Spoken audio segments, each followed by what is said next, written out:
आज हम लोग पढ़ेंगे लॉ ऑफ सर्ड।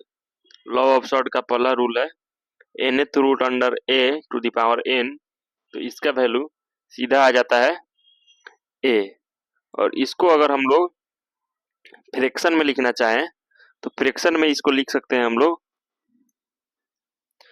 फ्रैक्शन में इसको हम लोग a to the power 1 upon n और इस पे पावर हम लोग लिख सकते हैं n और इसका वैल्यू भी जो होगा वो a होगा। और इस पे एक अगर हम लोग क्वेश्चन करना चाहें तो इस पे हम लोग एक क्वेश्चन कर सकते हैं।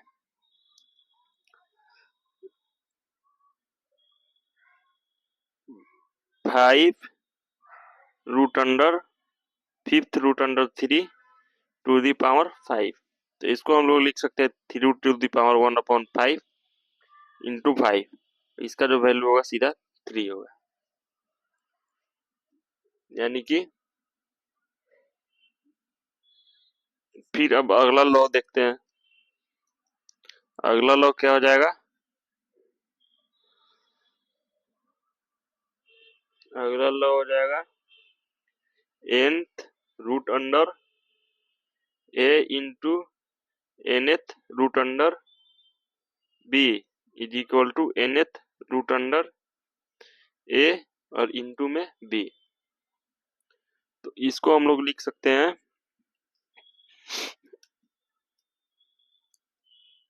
a to the power 1 upon n और इसको लिख सकते हैं b to the power 1 upon n और इसको कंबाइन करके हम लोग लिख सकते हैं a इंटू बी और इस पे पावर 1 अपॉन n। और इस पे अगर हम लोग एक क्वेश्चन करना चाहें तो जैसे मान लिए दिया हुआ है क्यूब रूट अंडर 243 और इक्वल टू, तो इसको हम लोग दो मल्टीपल में लिख सकते हैं क्योंकि यहाँ पे इसको अगर हम लोग जोड़े 4 3 7 7 और 2 9 यानी कि 9 से डिवाइड हो जाएगा। तो इसको हम लोग 9 से डिवाइड करेंगे तो 27 आएगा।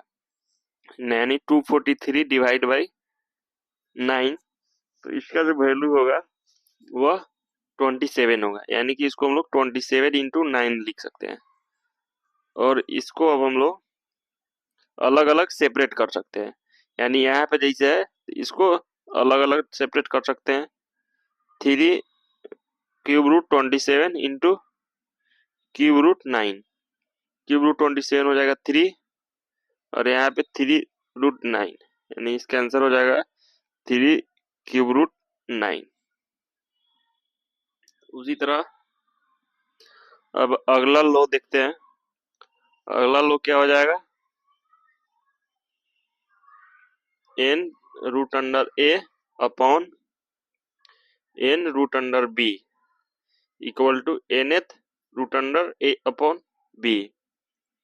और अगर इसको हम लोग फ्रैक्शन के फॉर्म में लिखना चाहें तो इसको a पे पावर 1 अपॉन n लिख सकते हैं और इसको b पे पावर 1 अपॉन n लिख सकते हैं। और इसको कंबाइन फॉर्म में a अपॉन b और इस पे पावर 1 अपॉन n लिख सकते हैं हम लोग। और इस पे एक क्वेश्चन अगर हम लोग सोल्व करना चाहेंगे तो उसको करके देख लेते हैं। तो अगर रूट अंडर 125 दिया हुआ है और अपॉन में 63 दिया हुआ है तो इसको हम लोग लिख सकते हैं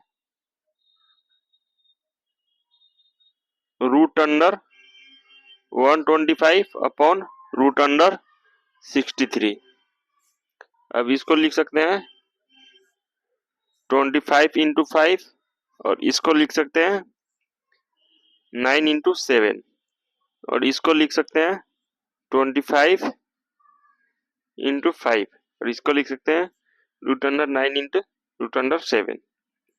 तो यहाँ पे इसका वैल्यू जो होगा वो हो जाएगा 5 रूट 5 और अपॉन में 3 रूट अंडर 7। ठीक है। इसी प्रकार से अब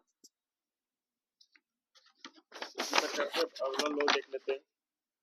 तो इसके आगे का जो लो होगा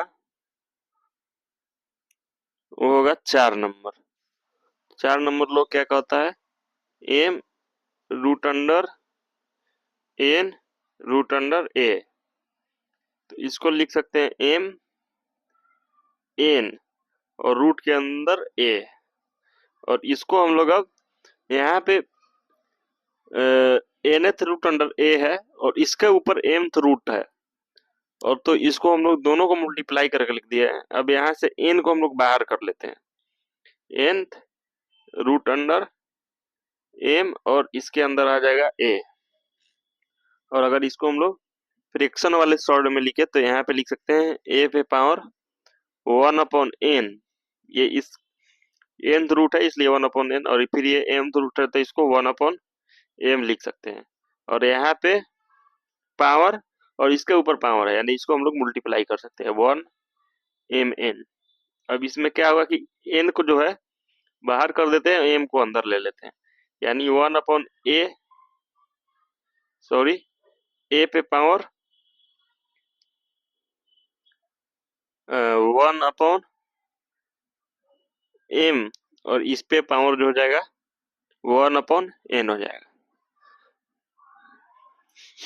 इस पे अब हम लोग एक क्वेश्चन कर लेते हैं। क्वेश्चन में क्या है, 6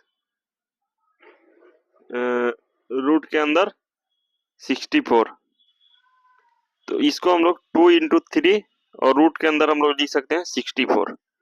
फिर इसको हम लोग लिख सकते हैं 2 रूट के अंदर 3 और रूट के अंदर लिख सकते हैं 64। अब क्या कर सकते हैं, ये 2 हो गया और 64 है तो यहाँ पे इसके 64 का जो क्यूब रूट होता है वो हो जाएगा 4, और 4 का जो होगा वो यहाँ पे हो जाएगा सीधा 2। फिर अब देख लेते हैं अगला लॉ 5 नंबर।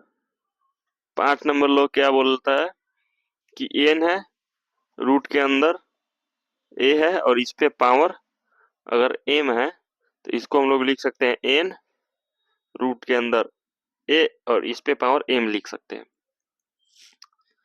तो यहाँ पे अगर इसको हम लोग फ्रैक्शन वाले सॉर्ट के फॉर्म में लिखे तो इसको लिख सकते हैं 1/a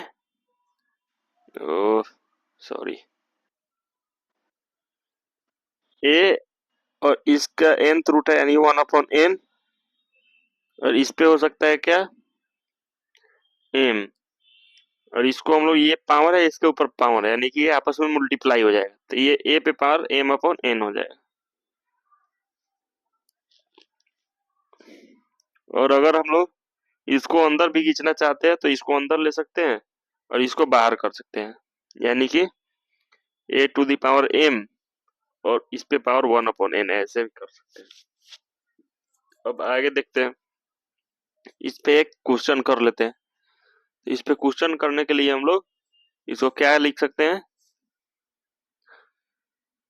4th रूट अंडर 625 का क्या दिया हुआ है, स्क्वायर दिया हुआ है। तो इसको हम लोग कैसे कर सकते हैं, 4 रूट अंडर 625 को हम लोग लिख सकते हैं 5 का पावर 4 और इस पे क्या हो जाएगा स्क्वायर। फिर अब क्या लिख सकते हैं 4 रूट अंडर 5 का स्क्वायर और इस पे पावर कितना हो जाएगा हम लोग 4, यानी इसको जो है चेंज करके इधर ला देंगे। अब यहाँ पे क्या हो जाएगा सीधा 5 का स्क्वायर हो जाएगा क्योंकि यहाँ पे 4 है और यहाँ पे भी 4 है, तो ये सीधा रूट खत्म हो जाता है। तो यहाँ पे कितना हो जाएगा इसका वैल्यू 25 हो जाएगा।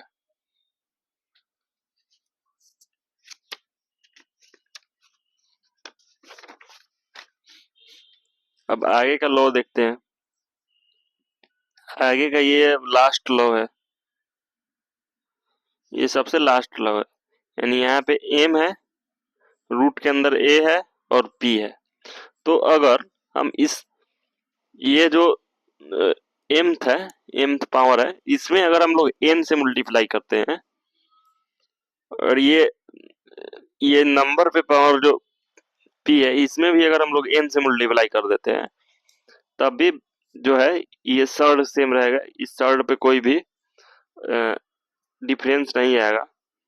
यहाँ पे a पे पावर p है और इस पे पावर 1/m है, तो इसको हम लोग a पे पावर p n इसे लिख सकते हैं, और ये 1 पे पावर जो m होगा इसमें भी हम लोग n से मल्टीप्लाई कर सकते हैं।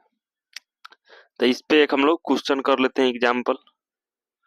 इस पे एग्जाम्पल करने के लिए हम लोग सबसे पहले यहाँ पे क्वेश्चन क्या है, 4√9 का स्क्वायर है।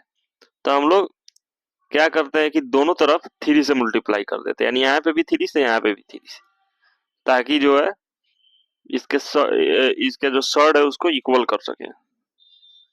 9 पे पावर 2 इंटू 3, यहाँ पे क्या हो जाएगा 12, 9 पे पावर 6। अब क्या करते हैं कि 12 9 को क्या लिख सकते हैं, 3 का स्क्वायर लिख सकते हैं, और इस पे पावर कितना है 6 है, तो यहाँ पे 12 हो गया। ये पावर पे पावर है तो कितना हो जाएगा 12, यानी कि 3 पे पावर 12 है, और इसको हम लोग जब फ्रैक्शन फॉर्म में लाएंगे तो यहाँ पे 12 हो जाएगा, ये खत्म हो जाएगा, यानी कि सीधा इसका आंसर जो होगा वो 12 हो जाएगा।